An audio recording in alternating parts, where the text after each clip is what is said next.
पैसा बोलता है, ये जब आप सुनते हैं तो दिमाग में क्या आता है? हिंदुस्तान में आपको कुछ भी काम कराना हो तो पैसा ना सिर्फ बोलता है, पैसा ना बोलती बंद भी कर देता है। 25 से 30 हजार महीना शेयर मार्केट से कमाने के लिए मुझे लगाना कितना होगा? यहाँ पर आप 5-7 लाख रुपए लगा के 25 से 30 हजार रुपए कमा सकते हो। तो छोटे कैपिटल में आप इजीली चीज को मैनेज कर सकते हो। तो ये 5 से 7 लाख रुपया क्या मेरी सेविंग में से निकाल के मैं लगाऊं या सरप्लस होना चाहिए पैसा? अगर आप सोचो कि यार मैं जॉब छोड़ के बैठ जाऊँ और पैसा लगा के ऐसा कर लूँगा तो वो बड़ा स्ट्रेसफुल काम है, उस चीज़ के फेवर में नहीं। मेरी सैलरी का कितना % होना चाहिए जो सिप में जाए ही जाए?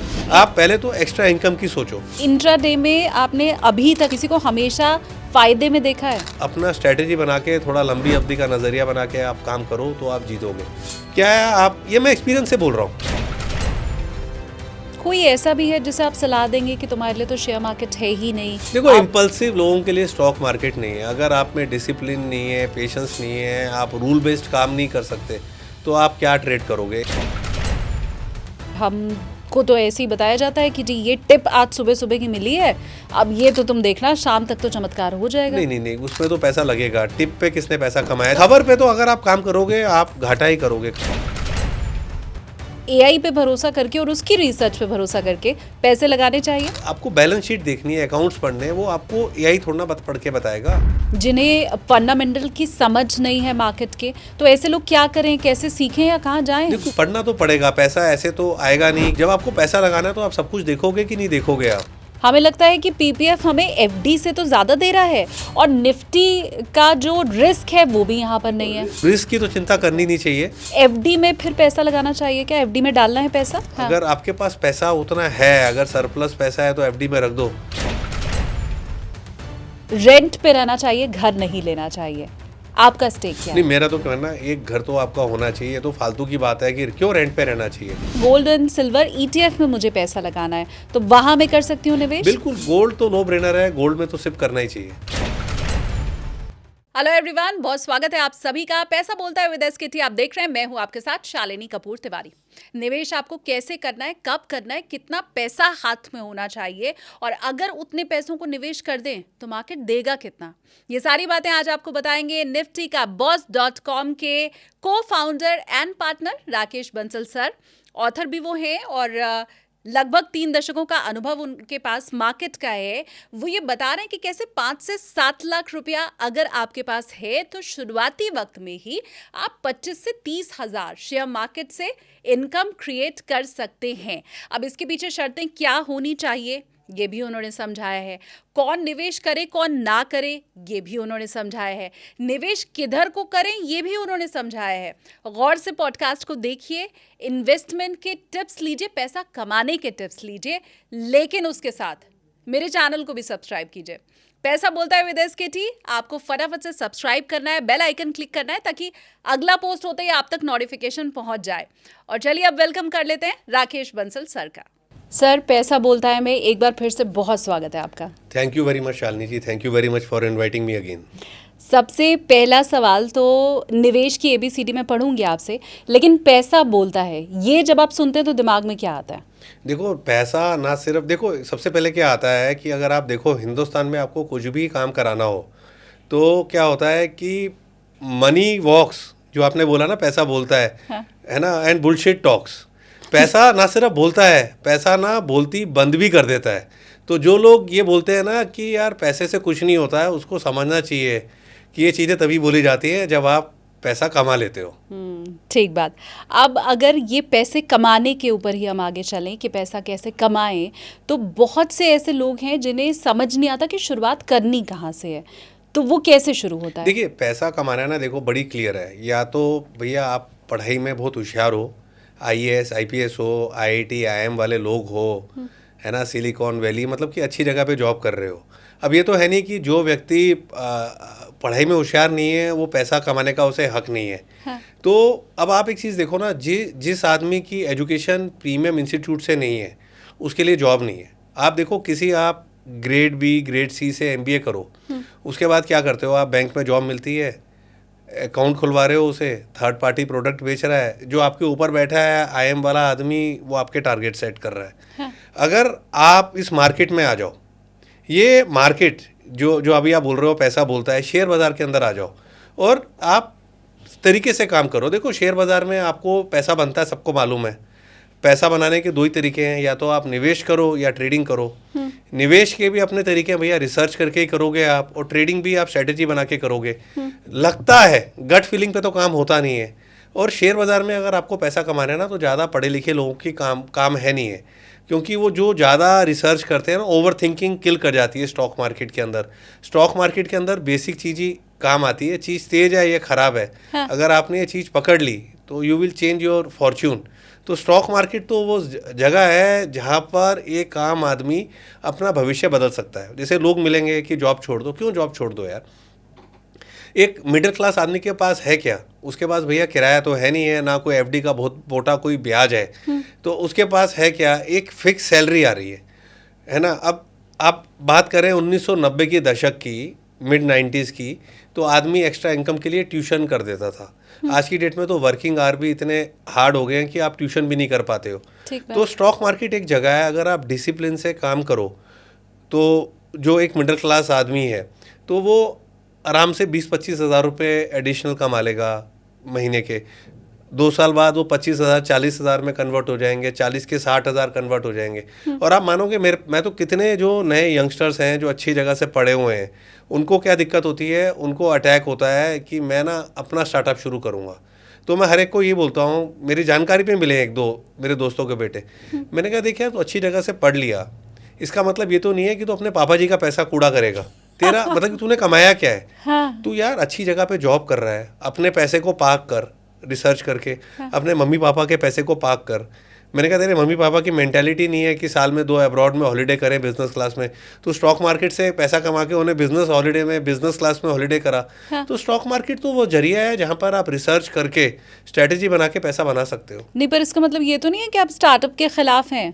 देखो पता है क्या, हर बंदा तो ओला उबर नहीं खड़ा कर सकता है ना, हर बंदा तो स्विगी जोमेटो नहीं खड़ा कर सकता है। हाँ। तो आप करो ना, अपने दम पे करो ना यार। ये थोड़ा है कि आप करके आए हो, अब हर माँ बाप अपने बच्चे को मना नहीं कर पाते। थोड़ा ना कि मम्मी पापा ने अपना जीवन कष्ट में बिताया है, उस पैसे को पार्क करके आपको स्टार्टअप करना है, दैट इज़ रॉन्ग। उस चीज़ के मैं अगेंस्ट हूँ। हालांकि आप रिसर्च करेंगे तो आप ये पाएंगे कि ओला उबर और स्विगी जोमेटो भी पहले दिन से नई प्रॉफिट देने लग गया था, सालों लगा था और उतने दिन तक कोई टिक नहीं पाता है। अब क्योंकि सर आपने कहा कि शेयर मार्केट वो जगह है जहाँ पर 25 से 30 हज़ार महीना कमाया जा सकता है शुरुआती वक्त में, आगे चल के वो और बढ़ेगा। अब ये 25 से 30 हज़ार महीना शेयर मार्केट से कमाने के लिए मुझे लगाना कितना होगा? देखो अगर आराम से, पता है होता क्या है, ये ना मार्केट बड़ा अजीब है। यहाँ पर आप 5-7 लाख रुपए लगा के 25 से 30 हज़ार रुपये कमा सकते हो, है ना। नहीं, फिर से 5-7 लाख रुपए लगा के आराम से पैसा कमा सकते हो। 25 से 30 हज़ार आराम से निकाल लोगे पैसे को। बट आप सोचो कि अब मैं इसको डबल कर दूं तो यहाँ पे भी जैसे जैसे आपकी कैपिटल बढ़ती जाएगी ना, आपका रिस्क बढ़ता जाएगा। तो छोटे कैपिटल में आप इजीली चीज़ को मैनेज कर सकते हो। तो ये ट्रेडिंग से होगा या ये इन्वेस्टमेंट तो मिक्स होगा ना। देखो मेरे लिए तो ट्रेडिंग भी 6-8 साल भर का नज़रिया बना के होता है। मैं हर एक को बोलता हूँ कि इंट्राडे BTST नहीं करना चाहिए, इंट्राडे BTST नहीं करना चाहिए। ये वो अखाड़ा है जहाँ पर ना अगर ब्रह्मा विष्णु महेश भी आ जाए ना, तो आजकल के हिसाब किताब पे कोई जीतेगा नहीं। आज देखो क्या है, मार्केट में आप जो ट्रेंड पकड़ रहे हो, हाँ। है ना, ये थ्योरी ट्रेंड की लिखी किसने? चार्ल्स एच डाउ ने डाउ थ्योरी लिखी, जॉन मर्फी ने चार्ट पैटर्न्स लिखे। क्या कभी उन्होंने इंट्राडे टाइम फ्रेम्स की बात करी? The answer is no. ये इंट्राडे टाइम फ्रेम तो ब्रोकिंग और मीडिया इंडस्ट्री की रिक्वायरमेंट है। अब बड़े टाइम फ्रेम्स को देखो ना। देखो थ्योरी क्या कहती है, आप बड़े ट्रेंड को पकड़ो। यहाँ पर क्या है, हम बड़ा ट्रेंड भी नहीं पकड़ रहे हैं, हम माइनर ट्रेंड पकड़ रहे हैं। जबकि थ्योरी क्या कहती है कि करेक्टिव ट्रेंड को भी मत पकड़ो, क्योंकि करेक्शन जो है ना वो ओवरनाइट खत्म हो जाती है। जैसे बिगेस्ट एग्जांपल देता हूँ, जब मैं मार्केट में एंटर हुआ तो निफ्टी के अंदर ब्रेकआउट हुआ था, है ना। दिल्ली के ऊपर से जहाज निकल रहे थे, कारगिल वॉर चल रही थी, मार्केट में करेक्शन आई, दोबारा मार्केट ने अप ट्रेंड को रिज्यूम करा, market was in a up trend, है ना। अभी गोल्ड सिल्वर की आप बात करो तो अप ट्रेंड में चल रहे हैं, बीच में करेक्शंस आती हैं। बट करेक्शंस को भी पकड़ना नहीं चाहिए। क्यों नहीं पकड़ना चाहिए? क्योंकि करेक्शंस अपने डायरेक्शन को ओवरनाइट चेंज कर लेती है without giving any warning signal. और उससे भी छोटा ट्रेंड होता है माइनर ट्रेंड, उसको तो कोई प्रिडिक्ट ही नहीं कर सकता। धरती पे कोई है ही नहीं, ये तो मुकेश अंबानी जी का स्टेटमेंट है कि उन्हें विश्व में कोई आदमी नहीं मिला जो बता पाए कि तेल का दाम कल क्या होगा। तो माइनर ट्रेंड के पीछे क्यों भाग रहे हो आप, वहीं नुकसान होता है। हाँ। तो अपना एक रूल बनाओ, नहीं तो आप सिप बना लो, निफ्टी के अंदर सिप बना लो, गोल्ड के अंदर सिप बना लो और निवेश करो। अब क्योंकि सिप का आपने जिक्र छेड़ दिया है, तो मुझे आप ये बताएं कि मेरी सैलरी का कितना % होना चाहिए जो सिप में जाए ही जाए। ज़्यादातर लोग ये करते हैं कि जब सारा खर्चा कर दिया तो जो बचे हुए पैसे वो हम सिप में डालते हैं। देखो पता है क्या, बड़ी अच्छी चीज़ बताता हूँ आपको। आज तक LIC की सबसे बढ़िया पॉलिसी आई है LIC के इतिहास में, वो है जीवन श्री। ठीक है, उसका मैंने 25,000 कुछ एक रुपये प्रीमियम भरा और मैंने 2 पॉलिसी मेरे फादर ने दिलाई। तो मतलब कि 52,000 रुपीज़ प्रीमियम गया है। अब मुझसे पूछो, जब मैं प्रीमियम उसका भरता था, जब शुरुआत में मैंने ली थी, मेरा हार्ट टाइट हो जाता था। और आज जब वो मुझे पैसा मिलेगा 2027 या 28 में मिलना है मुझे पैसा, मुझे उस पैसे की किक ही नहीं है। ठीक है, जबकि रिटर्न अच्छी है, परसेंटेज टाइम रिटर्न अच्छी है। आज की डेट में आपको किक मिलेगी सिप से, क्योंकि इतना लंबा अगर मैंने सिप चलाया होता निफ्टी का, तो सोचो निफ्टी कहाँ से कहाँ हो गया, क्या कंपाउंडिंग आई है उसके अंदर। हाँ। तो एक टाइम था आपका जो PPF होता था 13% 14% का इंटरेस्ट होता था, आज रेट ऑफ इंटरेस्ट 8% या शायद उससे भी नीचे रह कम हो गया। गया, हाँ। तो सिप आपको वो किक देगा। तो 2 चीज़ें हैं बड़ी क्लियर। अगर आपके पास पैसा निवेश के लिए है तो निवेश करो, निवेश नहीं है तो स्ट्रेटजी बना के ट्रेड करो। ट्रेड में भी इंट्राडे BTST नहीं करना है। आप 6 महीने, जैसे झुंझुनवाला जी बोलते थे ट्रेड करता हूँ, वो कोई इंट्राडे BTST करते थे। आप 6 महीने साल भर का बड़े चार्ट्स देखो, बड़े टाइम फ्रेम देखो, लिमिटेड चीज चूज करो आप, और तभी तो कैपिटल बनेगी आपकी। आप पहले तो एक्स्ट्रा इनकम की सोचो। देखो एक मिडिल क्लास की चाहत क्या होती है आज की डेट में।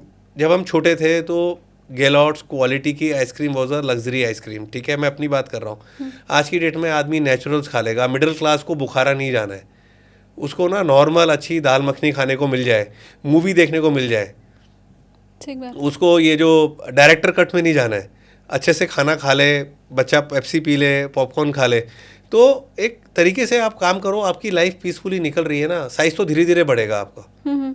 तो इंट्राडे में आपने अभी तक अपने जीवन में लगभग 3 दशक का आपका अनुभव, किसी को हमेशा फायदे में देखा है? देखो मेरा ये मानना है इंट्राडे BTST नहीं करना चाहिए। मैं नहीं कर पाया हूँ, इसका मतलब ये नहीं है कि कोई कर नहीं पाएगा, बट इंट्राडे BTST से रेगुलर में जीतना बड़ा मुश्किल है। मैं आपको कितने एग्जांपल ऐसे दे सकता हूँ। देखो पहले क्या था, ब्रोकर जॉबर बिठाता था। आज की डेट में भी ना आप NSE की बल्क ब्लॉक डील उठाओगे तो कई ब्रोकर्स हैं जिनका नाम ना बल्क डील में आते हैं। बल्क डील नहीं हो रही होती है, वो उनके यहाँ जॉबर बैठे हुए हैं जो कि वॉल्यूम कर रहे हैं, खटर पटर कर रहे होते हैं, है ना। मैंने ऐसे बहुत ट्रेडर देखे हैं जो ऑफिस छोड़ के भागे हैं, जो शीशा तोड़ के भागे हैं। और मेरा ये मानना है अगर आप पैसा कमा भी रहे हो तो money does not come free. आपने तो जॉब भी करी है, गलत तो नहीं कह रहा हूँ, ठीक बात है ना। तो जॉब में भी स्ट्रेस होता है आपको, money does not come free.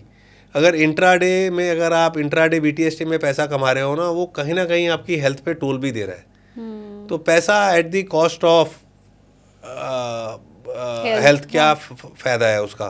तो अपना स्ट्रेटेजी बना के, थोड़ा लंबी अवधि का नज़रिया बना के आप काम करो तो आप जीतोगे। क्या है आप, ये मैं एक्सपीरियंस से बोल रहा हूँ। जैसे एक एग्जांपल देता हूँ, एक कंपनी लिस्ट हुई थी एल्केम लैब्स, ठीक है ना। आज आप उसका रेट देखो।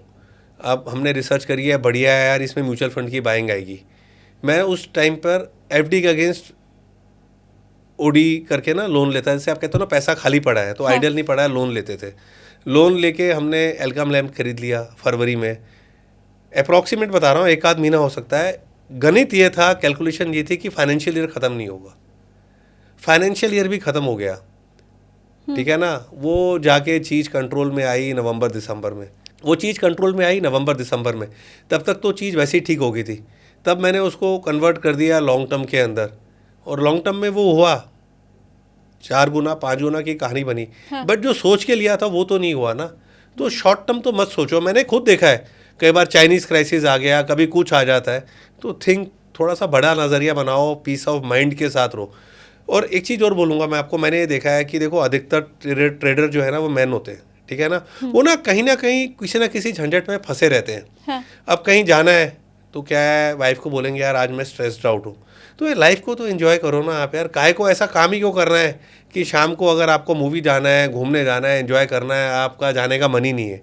ये intraday BTST to me is a big poison, इससे दूर रहो। मैंने ऐसे लोग भी देखे हैं सर जो ऑफिस में बैठ के इंट्राडे कर रहे हैं, मतलब वो बॉस की गाली भी खा रहे हैं, उनको अगले आधे घंटे में मीटिंग के लिए भी जाना है और वो इंट्राडे भी कर रहे हैं। तो ऐसे लोगों को क्या सलाह है? देखो जी, वो क्या करते हैं, ऐसे मैंने एक दो लोगों को सलाह दी। एक तो मेरे रिलेटिव ही है, उनको मैंने बोला कि आप ये पैसा दीदी को दे दो, अच्छा, है ना भाई, हाँ, वो शॉपिंग कराएंगी। ठीक कहते बात। नहीं। अब क्या है कि पैसा ना कई लोगों को उड़ा के मजा आता है, और मैं कहता हूँ पैसे का अनादर नहीं करना चाहिए। लक्ष्मी उसी के पास टिकती है जो लक्ष्मी का आदर करता है, पैसा उड़ाने के लिए नहीं है। तो ये मुझे दो चीज़ समझ में आई। पहले तो 5 से 7 लाख रुपया अगर किसी के पास है तो वो साल 1.5 साल या शॉर्ट टर्म का अगर आपने कहा दिमाग में रखे तो वो 25 से 30 हज़ार महीना कमा सकता है, ट्रेडिंग और इन्वेस्टमेंट दोनों मिक्स करके।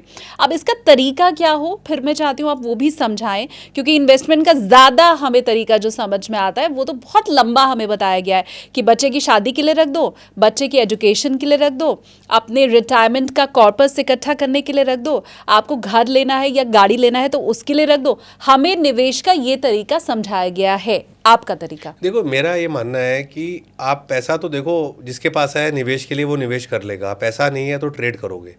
ट्रेड करने के लिए क्या है, पहला रूल है इंट्राडे बीटीएसटी नहीं करना है। आप बड़े टाइम फ्रेम देखो, वीकली मंथली, लोगों ने क्वार्टरली चार्ट्स ही नहीं देखे हैं। बड़ा ट्रेंड देखो, उसको टेक्निकल को सीखो। आप पैसा ऐसा थोड़ी ना आएगा। बड़े ट्रेंड्स को देखो, वीकली मंथली क्वार्टरली चार्ट्स को देखो आप, और उसको देख के आप काम करो।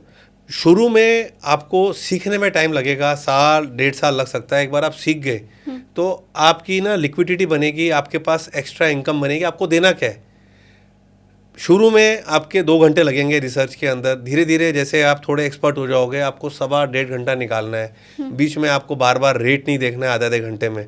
3 बजे 2:30 बजे के बाद एक बार मार्केट देख लिया, अपने पोर्टफोलियो का रेट देख लिया। और दूसरा क्या है, मैं ये कहता हूँ, जैसे आपने पूछा अपना मकान लेना है, उसके लिए लोन लेना है।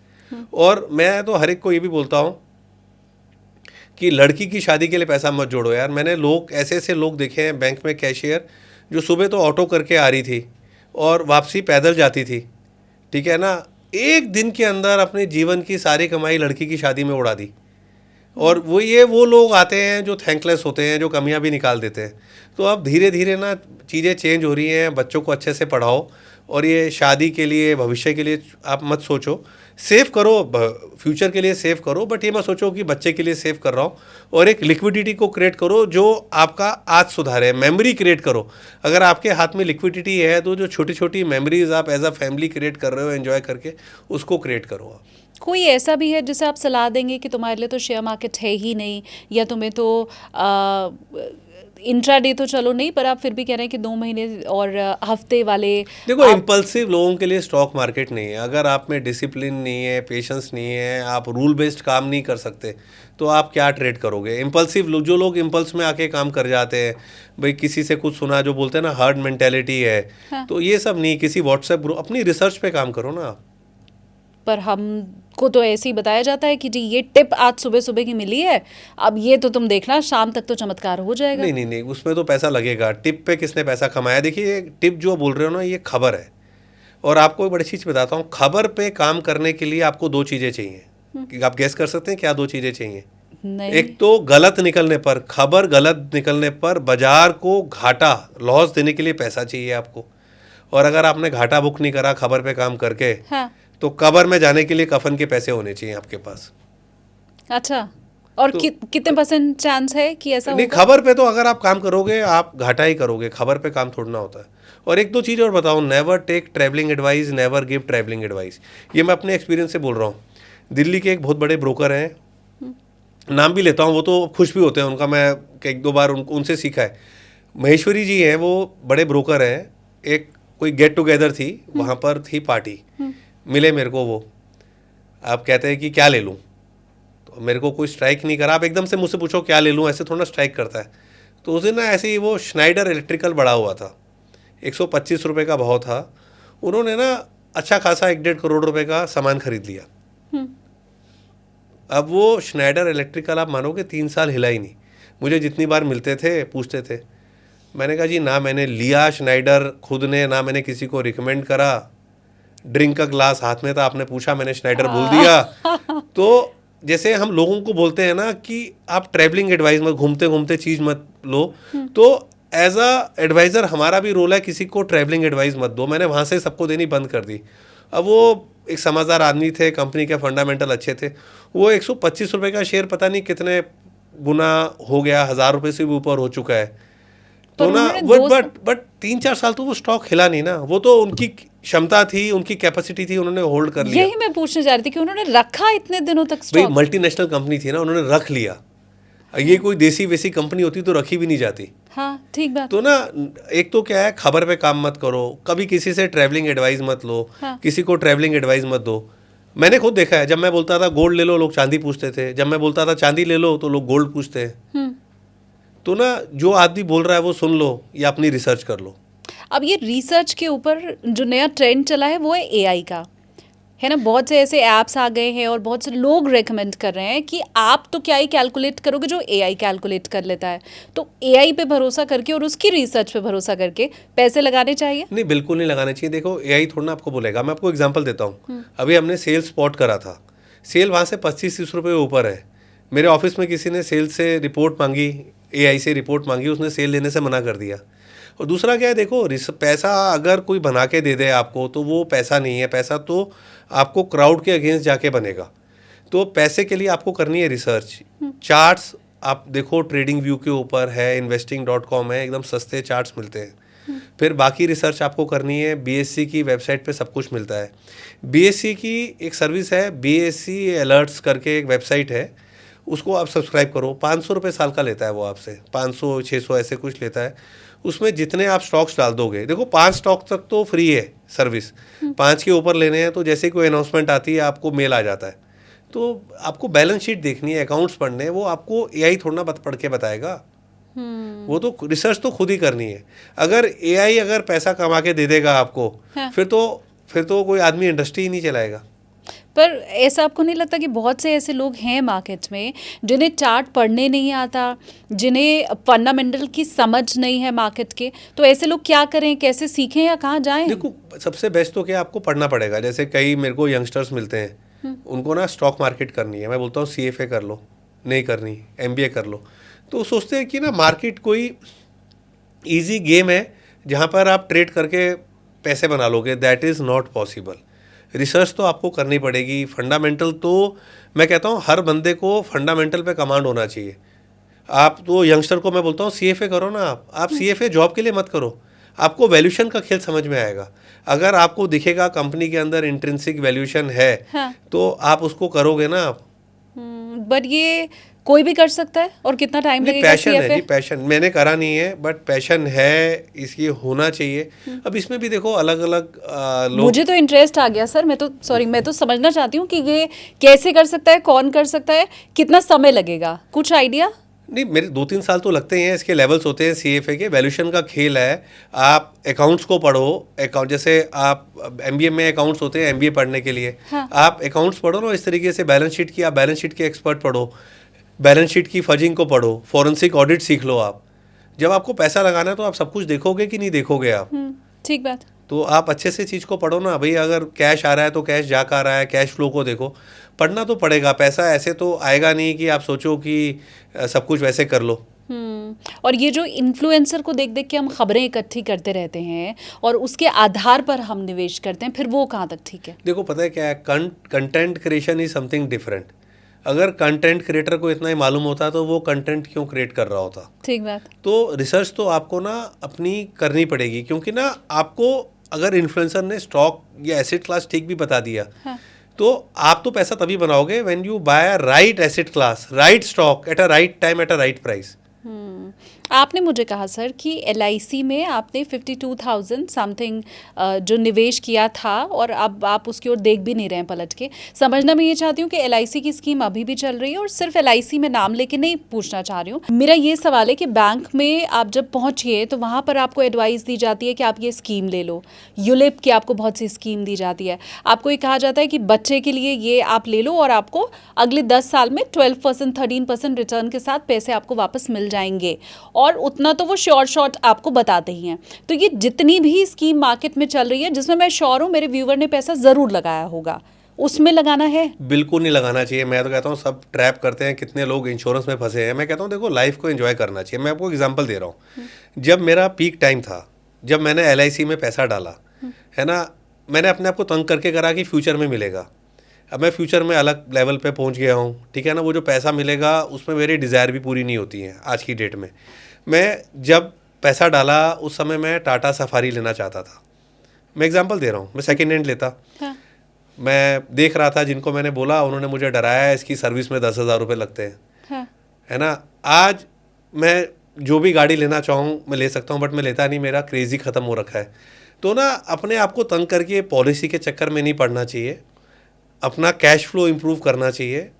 आपको अगर निवेश करना है, जैसे मैंने PPF में पैसा डाला, वो एक नेसेसिटी है, उसको मैं रिटर्न के लिए नहीं करता हूँ। PPF को रिप्लेस करो ना आप निफ्टी के सिप से। LIC में अगर आपको करना है तो एक भैया एक निफ्टी का सिप कर दिया, वो बस एक हो गया फ्यूचर के लिए। बाकी आप अपने आज को देखो ना, आज की डेट में तो बीमारियां भी इतनी जल्दी जल्दी लग जाती हैं। अपने आज को सुधारो, आप अपनी आज की मेमोरीज क्रिएट करो। सैलरी आ रही है, कुछ एक्स्ट्रा इनकम निकालिए आपने। आप बताओ ना, मिडिल क्लास की चाहत क्या होती है? उसको कोई बिजनेस क्लास में थोड़ा ट्रैवल करना है, वो तो सेकंड AC थर्ड AC में जाके भी खुश है। आप देखो ना, दिल्ली की रोड पर परिवार वाले सर्दी के अंदर 2 व्हीलर के ऊपर भी खुशी खुशी जा रहे होते हैं। तो अपनी मेमोरीज को क्रिएट करो आप। मैं ये कहता हूँ, ये फालतू के चक्कर में आप सोचो कि इसमें लगा दिया उसमें लगा दिया, 20 साल बाद ये मिलेगा।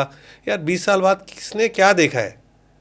आपने अभी कहा कि PPF के पैसे को आप निफ्टी आप PPF देखो, अब मैं जॉब तो कर नहीं रहा हूँ, जो मेरा EPF है जहाँ पे मेरा एम्प्लॉयर भी कंट्रीब्यूट कर रहा है, PPF तो मेरा पर्सनल होता है। हाँ। वो मैं सिर्फ इसलिए कर रहा हूँ कि मेरे फादर ने शुरू कराया था, ठीक है ना। तो उस समय तो जितनी लिमिट होती थी उतने भी पैसे नहीं होते थे। वो तो मैं उनकी रिस्पेक्ट में, मतलब कि मेरा हर अप्रैल को एक चेक चले जाता है, ठीक है ना। वो that is a different thing. उसको मैं इन्वेस्टमेंट भी नहीं मान रहा हूँ, वो एक समथिंग इमोशनल वो हो जाता है। बाकी क्या है कि आप निफ्टी में सिप करो ना, आप देखो ना कंपाउंडिंग कितनी आती है।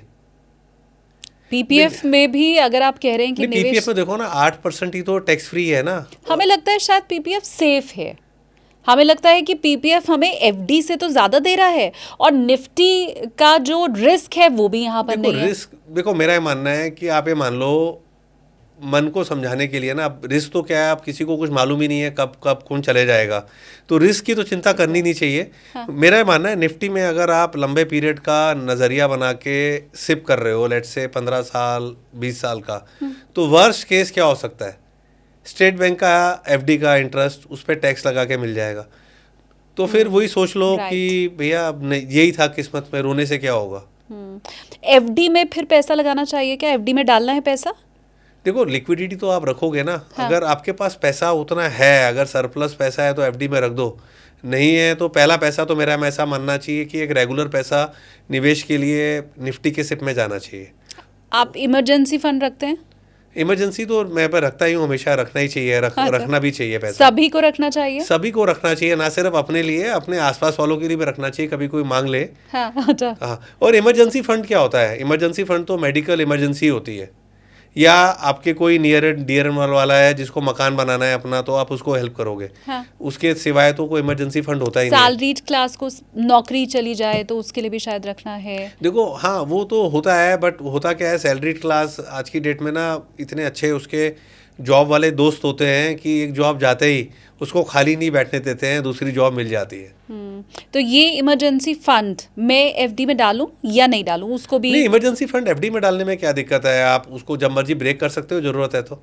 मैंने एक एक्सपर्ट को ये कहते सुना कि आप FD में जो पैसा डालते हो वो आप उसमें मत डालो, मतलब उनका कहना था FD में आप बिल्कुल पैसे मत रखो, डेट फंड में रखो। तो क्या आपको भी लगता है कि FD में पैसा नहीं होना चाहिए, डेट फंड में होना चाहिए? मैंने नहीं आज तक डेट फंड में रखा। वो क्या है, फिर वही चीज़ आ जाती है कि कैलकुलेट करो कि यार यहाँ पे आधा % 1% ज़्यादा आ रहा है। हाँ। अब वो डेट में उसने कभी कोई गंदा पेपर ले लिया जिसको मैं रिस्क फ्री मान रहा हूँ, उसमें रिस्क आ गया तो मैं क्या करूँगा?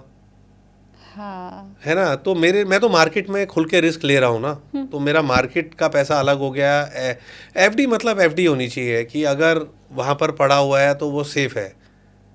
तो फिर आप सुकन्या समृद्धि के भी फेवर में नहीं होंगे? नहीं, मैंने उसको देखा नहीं है, बट लेकिन वो ठीक होगा उसमें। हाँ। तो वो तो सरकार का है। हाँ। सरकार की चीज़ तो सेफ है। हाँ। बट डेट फंड में आप एक चीज़ समझो, अगर आज मैंने डेट फंड में पैसा लगा दिया, ठीक है ना, अब आप कोई चीज़ करते हो, पोर्टफोलियो लिया, गंदे शेयर लिए, है ना, आदमी की डेथ हो गई, कल को उसके बेटे की शादी होती है, ग्रैंड चिल्ड्रन होते हैं, वो बोलेंगे दादा यार कैसे शेयर लेके कचरा छोड़ गया, है ना, यार कैसा डेट फंड लिया था। हाँ। यार एफडी तो फिर एफडी है ना।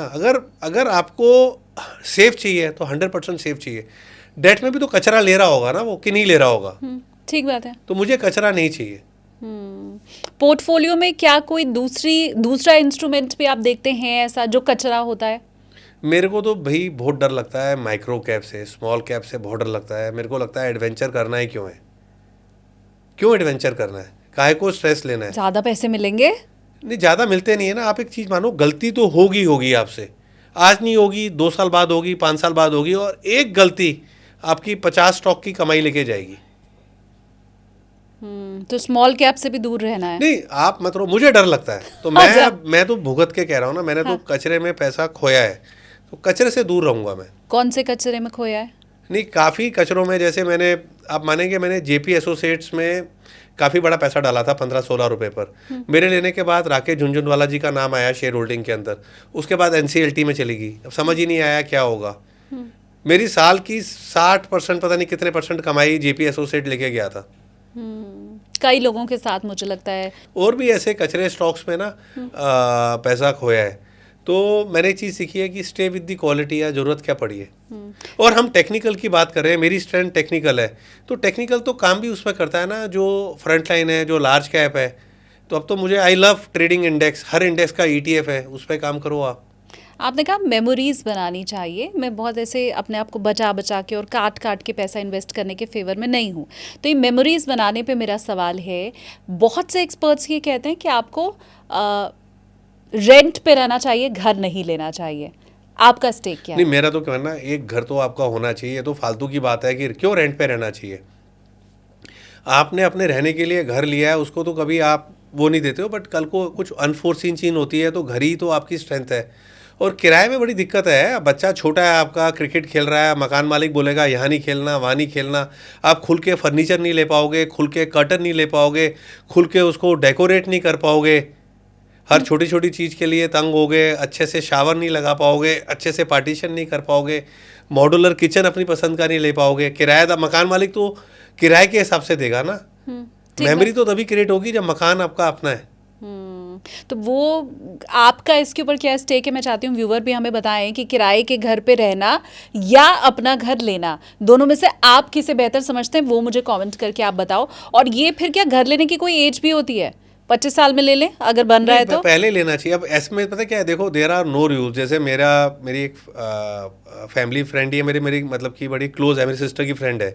अब उनके दोनों बेटे IIM पास आउट हैं, अब वो घर नहीं ले रहे क्योंकि they are at a age, उनको लगता है कि यार अब घर लेके हम EMI का चक्कर क्यों करें, हम किराए पर दे आर अच्छे से रह रहे हैं, है ना। हस्बैंड ने अपना VRS ले लिया है, तो ना कुछ एक्सेप्शंस होते हैं। बट मेरा ऐसा मानना है घर आपको जितना जल्दी हो सके घर लेना चाहिए। हम हिंदुस्तानी हैं, we are married to land before we get married, मतलब we are all are married to land, we want house, तो घर होना ज़रूरी है। और ये जो अर्ली रिटायरमेंट वाला एक नया फेज मार्केट में चला हुआ है, ज़्यादातर यंगस्टर ये कह रहे हैं कि हमें तो 45 में रिटायरमेंट ले लेनी है। ये तो बिल्कुल नहीं लेना चाहिए। मैं बताऊँ आपको, एग्जाम्पल देता हूँ, मैं आपको नाम लेके बोलता हूँ। हाँ। मेरी वाइफ का फर्स्ट कज़न है, वो विप्रो में he was at a very senior level, है ना। 125 CA उसको वहाँ रिपोर्ट करते थे, 125 CA, सोचो किस लेवल पर होगा वो आदमी। ठीक है, इंडिया आया, मैं राकेश जी मैं सोच रहा हूँ रिटायरमेंट ले लूँ।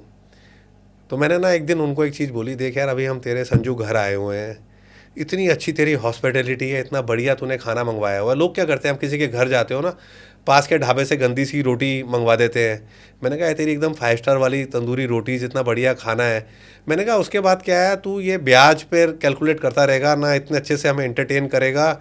उसको भी मैंने ये चीज़ बोली कि देख यार, ब्याज वाला आदमी, किराए वाला आदमी ना हर चीज़ सोच समझ के करता है, life moves on cash flow, तो जॉब मत छोड़ियो।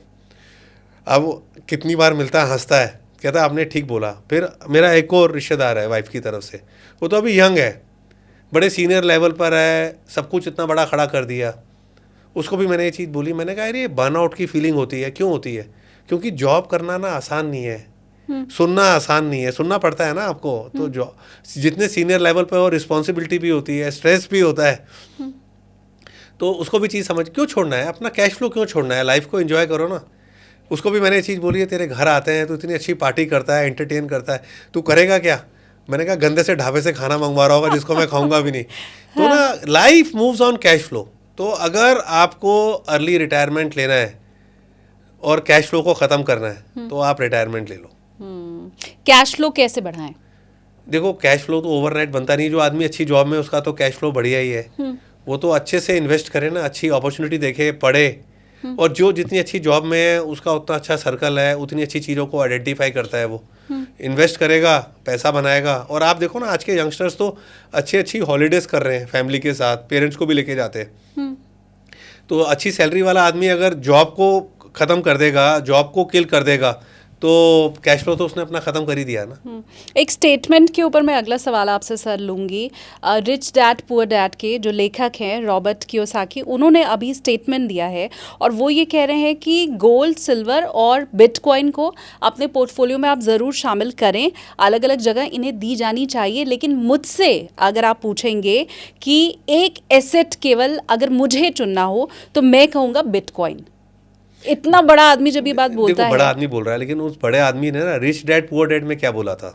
हाँ। देखो आप उस किताब को पढ़ोगे ना तो एक चीज पाओगे कि आप, जो आदमी सोचता ही नहीं है वो पैसा कैसे कमाएगा।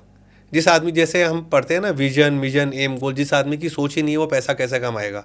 आप अगर ज्योतिष में बिलीव करते हो, पामिस्ट्री में बिलीव करते हो, आप किसी भिखारी का, किसी का हाथ देखो तो किसी के हाथ में आपको बहुत पैसा दिखेगा, बट उसके पास पैसा है ही नहीं है। क्योंकि ना आप, उसकी सोच कितनी है, अंदर हंगर भी तो होनी चाहिए ना आपके अंदर। तो मैं तो कहता हूँ रिच डैड पुअर डैड से कुछ सीखना है ना तो अपने अंदर भूख पैदा करो पैसा कमाने की, अपने अंदर भूख पैदा करो कि फैमिली को कंफर्ट देने की। तो उस भूख से ही तो आपका जीवन बदलेगा।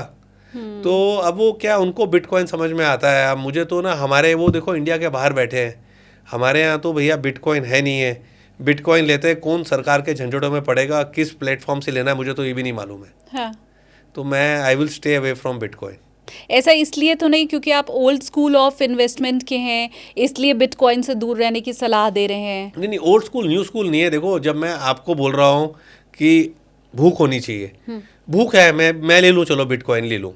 कैसे लूँगा बिटकॉइन? हमारे यहाँ कोई लीगल प्लेटफॉर्म है? नहीं। कोई लीगल तरीका है? अब ये सब चीज़ें थोड़ी ना है कि यार मैं अब किसी को दुबई में पैसा भेजूँ, उल्टे सीधे काम करूँ, किसी को गलत तरीके से पैसा भेजूँ, उसके अंदर क्या होगा? उस आदमी की किस्मत के साथ मेरी किस्मत जुड़ जाएगी। उस आदमी ने गलत काम और भी लोगों के साथ करे होंगे, कोई आदमी फंसेगा, वो फंसेगा, मेरा भी नाम सामने आएगा। तो मेरे को क्यों करना है जी ये चीज़? हो सकता है बाद में वो पैसे भी ना दे आपको, अगर नहीं तो मेरे को ये करना ही नहीं है ना, ये चीज़ मेरे को दूर रहना है। चीज़ हमारे यहाँ लीगल नहीं है ना, इंडिया में लीगल होगा तो करेंगे ना। मैं तो यहाँ इंडिया में रह रहा हूँ। हाँ। तो मैं तो वही चीज़ करूँगा जिस चीज़ को मैं इंडिया में रहते हुए कर पाऊँ। बिटकॉइन के समर्थन में कितने लोग हैं, मुझे वो भी आप कमेंट करके बताओ। कभी ख्याल आया, या आपने अगर पैसे डाले हैं बिटकॉइन में, इथेरियम में, किधर भी डाले हैं आपने, तो वो भी आप मुझे कमेंट करके ज़रूर बताइए। ये फितूर ज़्यादा पैसा कमाने का क्या जो यंगस्टर हैं उनमें आप ज़्यादा देखते हैं, या 40, 45, 50 वालों में भी दिखाई देता है? सबके अंदर फितूर है। और मैं तो बताऊं, मैं तो सीनियर सिटीजन्स में, रिटायर्ड लोगों में फितूर ज़्यादा देख रहा हूं। और उन रिटायर्ड लोगों से शिकायत मेरे को एक ही चीज़ की है, जब उनका प्राइम टाइम था, जिस मेमोरीज़ की मैं बात करता हूँ, वो रोडवेज़ की बसों में ट्रैवल करते थे, पब्लिक ट्रांसपोर्ट में ट्रैवल करते थे, अपने आप को कष्ट में डाल के उन्होंने पैसे को जोड़ा है। और आज उनके बच्चे बाहर हैं, करने को कुछ है नहीं है, तो पैसे को अनलिस्टेड के अंदर, अभी आपका सुन के क्या पता नहीं बिटकॉइन के अंदर भी निवेश शुरू कर दें। अननेसेसरी रिस्क ले रहे हैं जो उनको लेना नहीं चाहिए। हाँ, नहीं, मैं कतई बिटकॉइन की ना सलाह दे रही हूँ, ना किसी भी तरह की सलाह दे रही हूँ। एक तो मैं इन्वेस्टमेंट एडवाइज़र हूँ नहीं, तो मैं तो दे भी नहीं सकती हूँ सलाह आपको। आप हमेशा अपने रिसर्च पे करो, हमारी ये कोशिश रहती है सर, क्योंकि मैं तो नहीं दे नहीं सकती निवेश की सलाह, तो हम एक्सपर्ट्स को लेकर के आए व्यूअर के सामने, जिनके पास ये अथॉरिटी भी है, जो टिप्स दे भी सकते हैं। मेरी तो कतई मत मानना, कभी गलती से निकल जाए मुँह से तो भी मेरी सलाह मानने की कोई ज़रूरत नहीं है। अब थोड़ी सी चर्चा सर अगर हम इंश्योरेंस के ऊपर कर लें, ज़्यादातर सैलरीड क्लास को मैंने देखा है, उनके पास तो दूसरा कोई इंश्योरेंस नहीं होता है, एक जो कंपनी का मिला हुआ है वो छोड़ के। क्या आप ये सलाह देंगे कि आपकी कंपनी ने अगर आपको हेल्थ इंश्योरेंस भी दिया हुआ है, टर्म इंश्योरेंस भी दिया हुआ है, उसके बाद भी आपको पर्सनल इंश्योरेंस की ज़रूरत है क्या? देखो, मैं ना दो चीज़ें बताऊँ। मैंने लाइफ इंश्योरेंस नहीं लिया। मैं ये कहता हूँ कि जैसे वो कहते हैं ना, खुद ही को कर बुलंद इतना कि खुदा आके पूछे कि भैया बता तेरी रजा क्या है। हाँ। यार, आप अपना टिकट साइज इतना बड़ा कर लो कि आप जब जाओ तो परिवार आपके जाने का दुख बनाए, ये दुख ना बनाए कि हम कैसे काम चलाएंगे। ये गलत ट्रेंड आप सेट कर रहे हैं। नहीं, मैं बताऊं, ये चीज़ मैंने सीखी थी 2007 के अंदर, when my father had a cardiac arrest, है ना। तब मैंने ये चीज़ सीखी थी और तब हमने इस पे काम शुरू करा था। अपने डैड के साथ मैंने काम शुरू करा था कि आदमी जाए तो आदमी के जाने का दुख होना चाहिए, ये ना होना चाहिए कि क्या कहते हैं हम क्या करेंगे, बच्चे की फ़ीस कैसे जाएगी। तो अगर आप इस साइज़ पे पहुंच गए हो तो आपके लिए लाइफ इंश्योरेंस तो आपके लिए है ही नहीं है। और दूसरा, अभी तो मैं ये देख रहा हूँ कि हेल्थ इंश्योरेंस भी लेना चाहिए कि नहीं लेना चाहिए। मुझे तो ये भी स्कैम लग रहा है। मैंने ये एडवाइस बिल्कुल नहीं, मैं बता रहा हूँ expect आपको, ये मैं रीज़न बता रहा हूँ। देखो, मेरी पॉलिसी बहुत पुरानी पॉलिसी है, मेडिक्लेम पॉलिसी बहुत पुरानी पॉलिसी है। सबसे पहले मैंने पॉलिसी ली थी रिलायंस की, जो ADAG ग्रुप की पॉलिसी थी। मेरा कभी क्लेम रुका नहीं। मेरा बेटा एक बार एडमिट हुआ था, क्लेम मिला था। मेरे फर्स्ट कज़न की बेटी की बायोप्सी हुई, उन्होंने नाटक करा। मैंने अपनी पॉलिसी को शिफ्ट कराया अपोलो म्यूनिक के अंदर। कंटिन्यूसली मेरी वो पॉलिसी चली। अपोलो म्यूनिक को टेक ओवर करा HDFC ने। मेरी हेल्थ इंश्योरेंस पॉलिसी चल रही है, कोई दिक्कत नहीं है। बट मैं क्या देख रहा हूँ कि ना, जब आप हॉस्पिटल में जाते हो तो भैया आप स्वीट के लिए अवेलेबल नहीं हो। आज जैसे मैंने आपको बोला कि आदमी चले जाए तो आदमी के जाने का दुख होना चाहिए। एटलीस्ट ना, इन मेडिक क्लेम पॉलिसीज़ को ये समझना चाहिए कि जब आदमी आपके पास आ रहा है तो उसको आप हैरेस मत करो, है ना। जब बीमारी आई है तो आदमी बीमारी से लड़े, ना कि इंश्योरेंस कंपनी से। आज की डेट में ऐसी, मतलब कि बोलना नहीं चाहिए लैंग्वेज, ऐसी टुच्ची कंपनीज हैं जो आदमी को तंग करती हैं, है ना। अभी एक रिसेंटली मैं किसी से मिलने गया हुआ था Apollo hospital, Indraprastha Apollo hospital में। तो वहाँ पे वो लेडी, मेरे जानकार, मेरी भाभी की सर्जरी चल रही थी, रिसेप्शन पे खड़े हुए थे, डॉक्टर से बात हो रही थी। एक लेडी ना रो रही थी, तो मैंने पूछा क्या हुआ। कहती फ़ोटो मांग रहे हैं, मेडिक्लेम के लिए फ़ोटो मांग रहा था। अब वो भी लोग देख के बात करते हैं। मैंने TPA को बोला दिक्कत क्या है। मैंने कहा यार, मेडिक्लेम कार्ड है, आधार का नंबर ले और काम कर। फोटो नहीं है तो तंग करेगा क्या। तो मैंने कहा, कहता जी फोटो यहाँ खींच सकते हैं। तो मैंने कहा बता ना इनको फोटो के लिए क्यों हैरेस कर रहा है। तो ये चीज़ तो ना आपको भी देखनी है। मेरी लिमिटेड अंडरस्टैंडिंग है, मेरा ये मानना है कि 48 मंथ, मतलब कि 4 साल बाद आपने ऐसे पॉलिसी ली है, आज आपने पॉलिसी ली, आपको कोई बीमारी होती है, आपने नहीं डिस्क्लोज करा, अगर आपकी पॉलिसी को चलते चलते 4 साल हो चुके हैं तो all pre existing disease as per law of land, as per my agent, as per my insurance adviser covered है। तो आदमी जब हॉस्पिटल जाता है तो उससे इस तरीके से क्यों पूछते हैं कि आपको BP है, क्या शुगर है। अगर यार 5 साल पुरानी पॉलिसी हो गई है, आप लिख के दो ना कि 5 साल बाद आपको किसी चीज़ की दिक्कत नहीं है। प्रीमियम अपनी मर्जी से आनंद शानन में बढ़ा देते हैं भाई। कि मेरा ये कहना है कि एक आम आदमी के लिए एक आम बीमारी में कितना खर्चा होता है, 5 लाख, 7 लाख, 10 लाख, 15 लाख। अगर किसी के पास इतना है तो काहे को इंश्योरेंस कंपनी के पीछे भाग रहा है। इसके ऊपर की बीमारी आ गई तो क्या आपका मकान, क्या आपकी सेविंग, क्या पोर्टफोलियो, कुछ काम नहीं आएगा, सब खत्म है। एक बॉलीवुड वाले को स्टैप किया जाता है तो 35 लाख रुपए प्रीमियम कंपनी रातों रात पे कर देती है और छोटे आदमी को तंग करती है। क्यों तंग करती है, करना नहीं चाहिए ना। पर सर, इंश्योरेंस कंपनी अगर तंग नहीं करेगी और अब कैश लेके हॉस्पिटल में जाएंगे तो हॉस्पिटल भी तो तंग करेगा। नहीं, पहली चीज़ तो क्या है कि इंश्योरेंस कंपनी क्यों तंग कर रही है। आज आप बात कर रहे हो तो मैं तो कंपनी को टैग करके बोलता हूँ। HDFC की मेरी पॉलिसी है, ठीक है ना। मैं हॉस्पिटल में गया, मैंने देखा बाद में स्वीट है, कहता जी हमारा टाई अप नहीं है। चलो यार, मैं तो डॉक्टर के लिए उस हॉस्पिटल में गया था ना। मैं जैसे मैंने बोला, हमें बीमारी से लड़ना है, हमें पेशेंट ठीक करना है, हमें इन चक्करों में नहीं पड़ना है, ठीक है। अब उसके बाद फिजियोथेरेपी है। मैंने खुद ने कॉल पे फ़ोन करा, मेरे को लिखित में क्यों नहीं बताते हैं कि आपको 2 महीने के लिए फिजियोथेरेपी मिलेगी, 3 महीने के लिए मिलेगी, आप क्लेम डाल दो। यार आप ट्रांसपेरेंसी तो लाओ ना। मैंने 3 ठीक साल है। का प्रीमियम भरा था 1.5 लाख से ऊपर का। आप ट्रांसपेरेंसी तो लाओ ना, आप बताते ही नहीं हो कि क्या चीज़ कवर्ड है क्या चीज़ कवर्ड नहीं है। जब मैं खुद जो इंश्योर्ड बंदा है जो फ़ोन करके पूछ रहा है आप उसको ही क्लैरिफाई नहीं कर पा रहे हो, क्यों नहीं कर रहे हो क्लैरिफाई आप? तो धांधली हो रही है, आप ये नहीं, कह मैं रहे हैं? धांधली नहीं कह रहा हूँ और आप कह रहे हो, मैं तो कहता हूँ आप मुझसे बात कर रहे हो। जैसे आज की डेट में हॉस्पिटल्स में रूल बना दिया है कि 2 लाख से ऊपर कैश नहीं लेगा। मैं तो कहता हूँ इस रूल को भी चेंज करना चाहिए। यार हॉस्पिटल में कोई मनी लॉन्ड्रिंग थोड़ा ना हो रही है, वहाँ छोटे छोटे लोग हैं, हर एक के पास कैश नहीं है, कोई ज्वेलरी बेच के आ रहा है। हॉस्पिटल में तो अलाउ करना चाहिए, ऑल्दो हम उस कैटेगरी में नहीं आते हैं, हम तो चेक से ही पेमेंट करेंगे, बट हॉस्पिटल में तो चीज़ को ठीक करना चाहिए ना, कि नहीं करना चाहिए। अब मैं इसको सम अप करने के लिए अगर फिर से आपसे समझना चाहूँ तो मुझे हेल्थ इंश्योरेंस लेना है अलग से या नहीं लेना है? देखो जी, लेना तो मजबूरी है, ऐसा लगता है ना कि फोमो हो गया, जैसे जिसने चांदी नहीं ली उसको लगता है कि उसने कुछ मिस कर दिया। हाँ। मैं भी बोल रहा हूँ, सोच रहा हूँ कि ना लूँ, बट मैं भी रिन्यू तो करूँगा ही ना। बट क्या है कि दिल कहीं ना कहीं दुखता है एटीट्यूड देख के। हाँ, ठीक बात। और यही रूल फिर लाइफ इंश्योरेंस के लिए भी है, वो लेना है? देखो लाइफ इंश्योरेंस में जो आदमी इस टिकट साइज पर है, जिसके पास सेविंग है, उसको काय को प्रीमियम भरना है? उसको क्यों प्रीमियम भरना है मेरे को बताओ ना। एक्सपर्ट्स कहते हैं लाइफ इंश्योरेंस का तो प्रीमियम बहुत कम होता है। नहीं नहीं, अच्छा खासा प्रीमियम है, उसमें भी 55-60 हज़ार रुपये प्रीमियम ले जाते हैं। हाँ। और अगर आप ये क्यों सोचते हो कि आपको कुछ होगा, तो आप सोचो ना 15-20 लाख रुपए तो आपने 20 साल में वैसे ही दे दिए, हाँ, राइट। है ना। 15 उस पैसे को आप एंजॉय भी तो करते हैं ना, उस पैसे की भी तो मेमोरीज क्रिएट होती है ना। अब मैं इस पे कुछ नहीं बोलूंगी, मैंने ये पूरा आपके ऊपर छोड़ दिया कि आप टर्म नहीं, आप इंश्योरेंस। ये क्यों सोचते हो कि यार मैं जब मरूंगा तो पैसा मेरे बच्चे को मिलेगा, ये कोई चीज़ थोड़ी ना है यार। आज आपको उस प्रीमियम की ज़रूरत है, उस प्रीमियम से आपकी लाइफ सुधरती है, क्यों सोचते हो मरूंगा मैं? गरीब लोग हैं, सिंगल अर्निंग पर्सन अगर नहीं, है। वहाँ पे जरूरी है, लेकिन हर जगह जरूरी नहीं है ना। हाँ, जबरदस्ती की इनसिक्योरिटी तो क्रिएट मत करो ना। तो अगर अवॉइड कर सकते हैं, हाँ, टिकट तो साइज आपका बड़ा है तो आप टर्म इंश्योरेंस बहुत लोग नहीं लेते हैं, बहुत लोग नहीं लेते हैं। और हेल्थ इंश्योरेंस दोनों हेल्थ अवॉइड कर। इंश्योरेंस तो देखो लोग लेते हैं, मैं तो, मेरा दिल दुखता है एटीट्यूड देख के। हाँ। हॉस्पिटल का मेरा दिल दुखता है इसको देख के, क्या कहते हैं, हेल्थ इंश्योरेंस कंपनीज का एटीट्यूड देख के। जैसे आपको इमरजेंसी में पहुंचा, आप कैसे फोटो मांग सकते हो उससे यार आप? ठीक बात। तो आप भी मुझे कमेंट करके बताओ कि आपने टर्म इंश्योरेंस और हेल्थ इंश्योरेंस क्या ले रखा है। अगर नहीं ले रखा है तो मुझे वो भी आप कमेंट करके ज़रूर बताओ।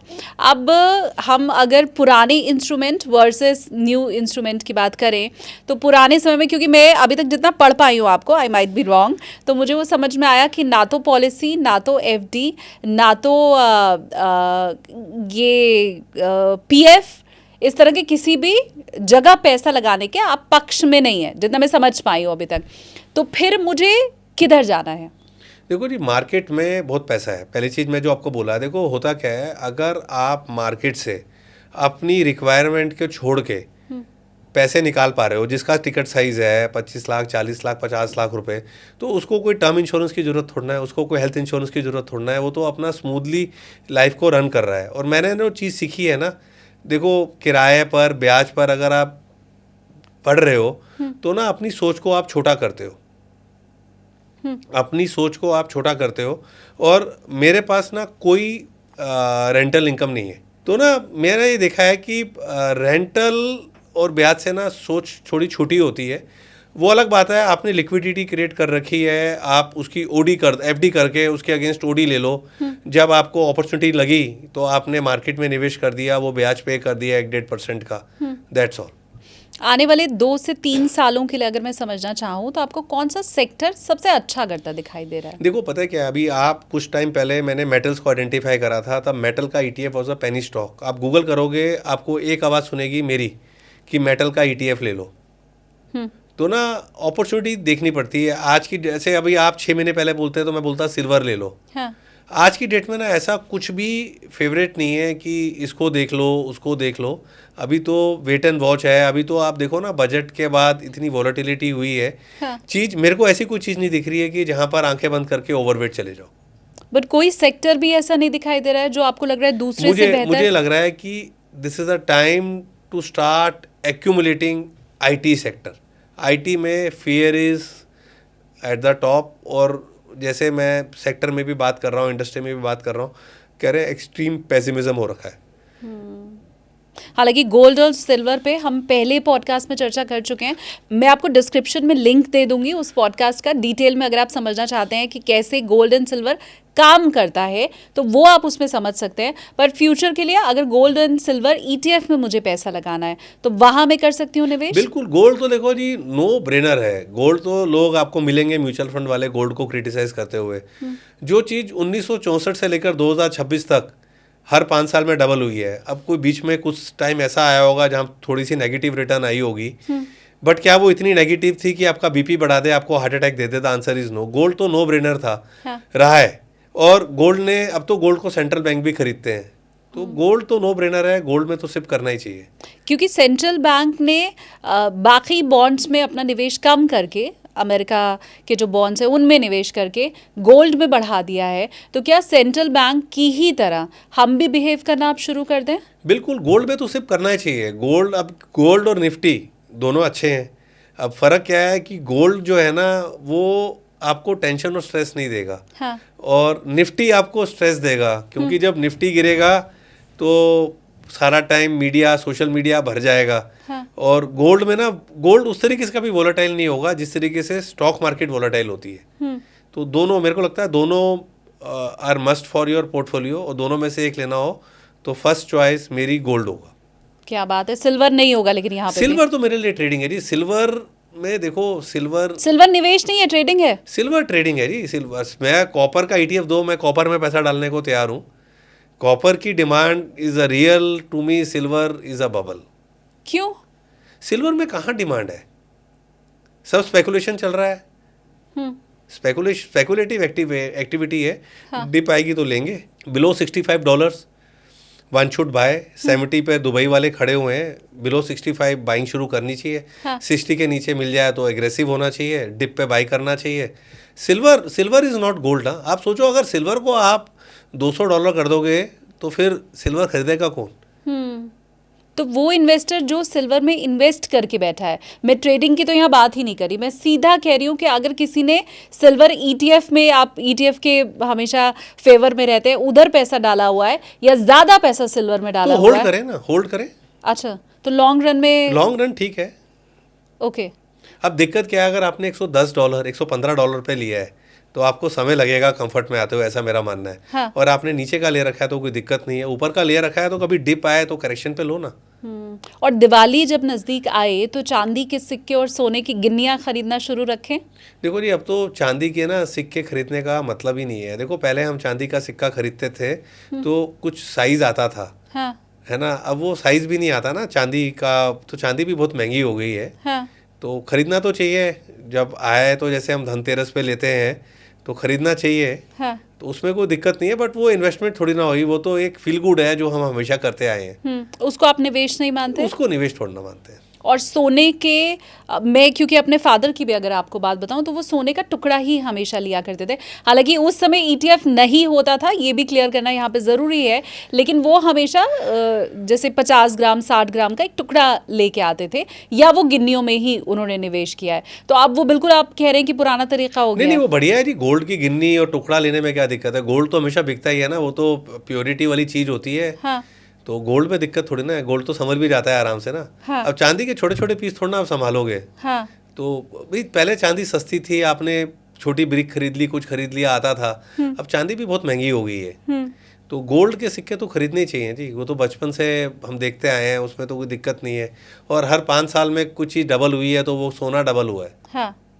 अब अगर मैं बिल्कुल जहाँ से हमने शुरू किया था पॉडकास्ट, मैं अगर वापस से वहाँ पे चली जाऊँ, और आपने ये कहा कि 5-7 लाख रुपए में मैं 25 से 30 हज़ार महीना शेयर मार्केट से कमा सकती हूँ, तो ये 5 से 7 लाख रुपया क्या मेरी सेविंग में से निकाल के मैं लगाऊँ या सरप्लस होना चाहिए पैसा? देखो, सरप्लस ही होगा ना पैसा। आप सेविंग जो, मतलब जैसे अब मैं मान रहा हूँ कि जो आदमी पैसा डाल रहा है उसकी रेगुलर इनकम चल रही है, घर चल रहा है, उसको घर चलाने के लिए इस पैसे की ज़रूरत नहीं है, तभी पैसा बना पाओगे। अगर आप सोचो कि यार इस पैसे से मैं घर चलाऊंगा तो दिक्कत है। कई लोग आते हैं कि मार्केट में ट्रेड करके घर चलाएंगे, मैं हर एक को मना करता हूँ, इवन मैं अपने सब्सक्राइबर को भी बोलता हूँ, यार ये चीज़ ऐसे इतना आसान नहीं है। हम क्या बात कर रहे हैं कि आप पैसा लगा के पैसा कमा रहे हो, एक्स्ट्रा इनकम, अपनी एक्स्ट्रा लिक्विडिटी, अपने हाथ को आप थोड़ा सा बढ़िया कर रहे हो, अपनी मेमोरी क्रिएट कर रहे हो। अगर आप सोचो कि यार मैं जॉब छोड़ के बैठ जाऊं और पैसा लगा के ऐसा कर लूँगा, तो वो बड़ा स्ट्रेसफुल काम है, उस चीज़ के फेवर में नहीं हूँ मैं। मतलब मेरी सैलरी अगर आ रही है लगातार, हाँ। मैं कहीं जॉब कर रहा हूँ या मेरा व्यापार कुछ है जहाँ से मेरे घर का खर्च चल रहा है, अब मेरे पास 5 से 7 लाख अगर पड़े हुए हैं हाँ, अलग तो आप से, लगाओ ना पैसे को, तो वो लगाना है, तो लगाना वो मेरी सेविंग्स का नहीं होना चाहिए, या उसके चले जाने का दुख नहीं होना चाहिए। नहीं जाएगा क्यों? आप एक चीज़ बताओ ना, आप क्यों जाएगा? क्यों नहीं जाएगा? क्यों जाएगा? आप कोई कचरा थोड़ा ना ले रहे हो, आप ट्रेड कर रहे हो। और ये तो है नहीं कि एक सम से काम शुरू करोगे। भाई आप पढ़े लिखे आदमी हो, रिसर्च करके काम कर रहे हो, ठीक है ना। आपने 5 स्टॉक्स लिए हैं, ये तो नहीं है पांचों एक साथ लोगे आप, किसी में आएगा किसी में जाएगा। मेरा तो एक्सपीरियंस ये कहता है, अगर आप ठीक से काम करोगे तो लर्निंग स्टेज में पैसा जा सकता है। तो 50-60 हज़ार रुपये साल का चला भी गया, उसमें क्या गया? वो लर्निंग कॉस्ट थी आपकी, वो आगे आप रिकवर करोगे मार्केट से, वो लर्निंग कॉस्ट थी। ये थोड़ा ना कि पैसा 7 लाख रुपए उड़ जाएगा। और एक चीज़ और बताऊँ, हिंदुस्तान में किसी के पास शेयर बाज़ार में निवेश करने के लिए, ट्रेडिंग करने के लिए पैसे की कमी नहीं है। कमी है तो रिस्क कैपिटल की। आप रिस्क को डिफाइन करो। अब ये 5 से 7 लाख रुपया मुझे एक साथ लगा देना है? नहीं, स्कैटर्ड करोगे ना, अलग अलग स्टॉक्स को चूज करोगे ना। हाँ। और आप, ऐसा तो है नहीं है कि एकदम से आपको 4 स्टॉक मिल जाएंगे। और आप जब मार्केट के अंदर काम शुरू कर रहे हो और एकदम से आपको 4 स्टॉक मिल भी गए हैं, तो आप वेट एंड वॉच करोगे ना। पहले मैं 1 में कर लूँ या 2 में कर लूँ, 2 से ऊपर में थोड़ा ना चले जाओगे आप एकदम से काम करने के लिए। धीरे धीरे तो साइज को बढ़ाओगे अपने। हाँ, और मुझे कितना नुकसान हो रहा है जब मुझे समझना है कि इस स्टॉक से बाहर आना है और गलती हो गई है। देखो वो तो बड़ा क्लियर है, वो तो आप technical setups, weekly monthly chart पे काम करोगे तो आप सेटअप्स में आपका एग्जिट क्लियरली डिफाइंड है। और जो बड़े चार्ट्स हैं ना, इनका सक्सेस रेट जो है ना, आप मानो 70-80% होता है।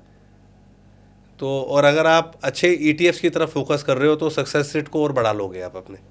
ऐसे बहुत से दावे हम सुनते हैं सर, आई एम श्योर आपने भी ज़रूर सुना होगा, जो ये बताते हैं आपको कि कितने बजे मार्केट में एंटर करना है, कितने बजे एग्जिट करना है। मैं स्टॉप लॉस की बात नहीं कर रही हूँ। इतने बजे तक ट्रेंड समझ में आना शुरू हो जाता है। कुछ लोग ये कहते मिलते हैं कि दुनिया जो कर रही है वो मत करो क्योंकि ज़्यादा लोग लॉस में हैं, उसका ऑपोजिट करो क्योंकि वहाँ पर फ़ायदा होने के चांसेस ज़्यादा हैं। ये रूल्स बताए जाते हैं बाकायदा। ये नियम, ये कायदे, ये रूल काम करते हैं? नहीं, मैं तो देखो इन टाइमिंग को मानता नहीं हूँ। आदमी को वो करना चाहिए जो जिससे वो कंफर्टेबल हो। जैसे मैं मार्केट में एक्शन, एंट्री, सलाह देनी शुरू करता हूँ सेकंड हाफ में एंट्री के लिए। मॉर्निंग में तो हम प्रॉफिट बुक करते हैं, हम नई एंट्री नहीं लेते हैं मॉर्निंग के अंदर। अच्छा। हम तो सेकंड हाफ में टूवर्ड्स क्लोजिंग, मार्केट में सबसे इंपॉर्टेंट चीज़ क्या है? क्लोजिंग, किस भाव पे क्लोज हो रहा है। तो 1-1:30 बजे के बाद हम देखना शुरू करते हैं ट्रेडिंग के नज़रिए से क्या लेना है, क्या चीज़ काम कर रही है ना। कहाँ गोल्ड की क्लोजिंग अगर देख लो, क्लोज कहाँ हो रहा है, दैट इज़ मोर इम्पॉर्टेंट। तो to me closing is more important. तो मैं क्लोजिंग को ज़्यादा महत्व देता हूँ, तो मैं क्लोजिंग की तरफ का रुख करता हूँ। अब मुझे लगता है चलते चलते मैं 2-3 और फटाफट से आपसे सवाल लूँ। पहला तो ये कि आप क्योंकि 1 से 1.5 साल के निवेश का आपका होराइजन रहता है, तो उस 1 से 1.5 साल में आपकी एक्सपेक्टेशन क्या होती हैं? पैसा डबल हो जाता है, पैसा ट्रिपल हो जाता है, कितना देखो रहेगा? पहली बात तो क्या है ना, मैं मल्टी बैगर वाला बंदा ही नहीं हूँ। मेरे को तो जो मेरे से होता क्या है ना, याद क्या रहता है, जो चीज़ अच्छी निकलती है। जैसे आप पंडित पे जाते हो ना, पंडित 10 चीज़ें बोलता है, लेकिन याद आपको क्या रहता है? जो 2 चीज़ें उसकी ठीक निकलती हैं, जो अच्छी बोली होती है। हाँ। तो जैसे मैंने ITC, गेल इनकी बात करी, NHPC नहीं बताया, ये तो ना एक एक्सेप्शंस थे। नॉर्मली ऐसा थोड़ी ना होता है कि हर स्टॉक डबल हो जाएगा। मैं तो कहता हूँ कि अगर 15-18% की रिटर्न बड़े टिकट साइज पे मिल रही है तो चीज़ बढ़िया है ना, क्या दिक्कत है? छोटे टिकट साइज में क्या 15-18% मिलता है? छोटे टिकट साइज में ना पैसा ज़्यादा बन जाता है आपका। बड़े टिकट साइज में ना थोड़ा सा आप डाइवर्सिफिकेशन देखते हो। पैसा मतलब कि देखो, जैसे अभी आप जैसे नए बंदा आया, हाँ। अभी जैसे 7 लाख रुपए लेके आया, हाँ। मैं अपनी बात करता हूँ, मैं तो पूरा ही लगा देता था अपना। एग्जाम्पल दे रहा हूँ। अब वो शुरू में उसने एक ट्रेड लिया, 1.5-2 लाख रुपए का एक्सपोजर लिया, दूसरा एक ट्रेड लिया, 2 लाख रुपए का एक एक्सपोजर लिया। धीरे धीरे ना उसको कॉन्फिडेंस आएगा, वो 4-5 लाख रुपए भी सिंगल ट्रेड में लगा देगा। बट जैसे जैसे उसकी कैपिटल 50 लाख हो जाएगी, 1 करोड़ हो जाएगी, तो वो सिंगल कैपिटल में लगाते हुए डरेगा। ये इसलिए बोलता हूँ कि छोटी कैपिटल में ना बड़ा पैसा बनाना, हाई कन्विक्शन ट्रेड पर आप 5-7 लाख रुपए लगा सकते हो। बड़ी कैपिटल हाई कन्विक्शन पे लगाते हुए आदमी डरता है। तब तक क्या ना, उसके अंदर डर, पैसा जब जैसे बोलते हैं ना, पैसा फ्री में नहीं आता है, स्ट्रेस लेके आता है। तो जब आप छोटी कैपिटल को बड़ा करोगे ना, तो साथ साथ डर भी लेके आओगे अपने साथ। मुझे तो जितने सवाल समझ में आए बीच बीच में मैं सर से पूछती चली गई। मुझे लग रहा है मैंने पूरी खिचड़ी बना दी है आज के पॉडकास्ट को। कोई सवाल ऐसा है जो आपको लगता है कि रह गया है तो मुझे कमेंट सेक्शन में आप ज़रूर बताइए। नेक्स्ट टाइम जब भी मेरी मुलाकात होगी सर के साथ वो सवाल ज़रूर मैं पूछूंगी। अब मैं चाहती हूँ सर कि जाते जाते आप अपने साइड से कोई सलाह व्यूअर को दें, क्योंकि जैसा मैंने कहा कि मुझे लग रहा है आज का पॉडकास्ट तो मैंने पूरा खिचड़ी बनाया, जब जो दिमाग में आता गया मैं पूछती गई। आपके साइड से देखो, कोई मैं सलाह? एक ही चीज़ बोलूँगा, शेयर बाज़ार वो जरिया है जहाँ पर आप अपनी क्लास बदल सकते हो। लोअर मिडिल क्लास वाला मिडिल क्लास में, मिडिल क्लास वाला अपर मिडिल क्लास में, अपर मिडिल क्लास वाला एचएनआई में, एचएनआई वाला सुपर एचएनआई में जा सकता है। बट कोई भी चीज़ ओवरनाइट नहीं होती है। चीज़ ना ग्रेजुअली धीरे धीरे करके होगी। मार्केट में एक्सपोजर लो। मार्केट में टेक्निकल फंडामेंटल डेरिवेटिव, कोई भी चीज़ फुल प्रूफ नहीं है, 100% कुछ भी नहीं है। मैं कुछ लोग टॉप डाउन अप्रोच करते हैं, कोई लोग बॉटम डाउन अप्रोच करते हैं। मैं चीज़ चलता हूँ टेक्निकली। मैं टेक्निकली सेटअप्स को देखता हूँ। इंडेक्स को देखो, आप बड़े लार्ज कैप्स को देखो कि जहाँ पर 25% 30% बढ़ने की आपको संभावना लगती हो। और अगर आप स्टॉक में जा रहे हो तो एक बार फंडामेंटल भी चेक करो कि भैया अगर फंडामेंटल ठीक है तभी मैं काम करूँगा। क्योंकि कोई भी चीज़ कितनी भी बढ़िया हो, अगर फंडामेंटल अच्छे नहीं है तो टेक्निकल फेल हो जाएंगे। और मैं माइक्रो कैप और छोटे स्टॉक से दूर रहता हूँ। तो और मार्केट वो जरिया है, आप टेक्निकल के साथ रिवर्स थोड़ा फंडामेंटल देख के काम करो। और काम करो आप 2-2.5 साल बाद आपको मज़ा आना शुरू हो जाएगा। ठीक है, तो आपको सलाह भी मिल चुकी है। अब एक चीज़ यहाँ पर मैं जाते जाते फिर आपको कहूँ, जो हमेशा मैं डिस्क्लेमर ज़रूर देती हूँ कि आपको अपना दिमाग भी लगाना है। सबका स्टाइल अलग होता है, सबका फंड चुनने का तरीका अलग होता है और सबके पास बजट भी अलग होता है। तो आपको अपने लिहाज से खुद ढूंढना है कि आपके लिए सही क्या काम कर रहा है। Thank you so much sir. आज एक बार फिर से मुझे लगता है बहुत से मिथ्स भी और बहुत सी नई बातें भी फाइनेंस से जुड़ी हुई मैंने आपसे सीखी हैं, जो नॉर्मली एक्सपर्ट तो नहीं देते हैं। ये बहुत अलग तरह के आपके विचार हैं। आई एम श्योर व्यूअर्स को ज़रूर पसंद आएगा। पर आपने इतना टाइम दिया सर हमें, thank you so much. Thank you very much Shalini ji.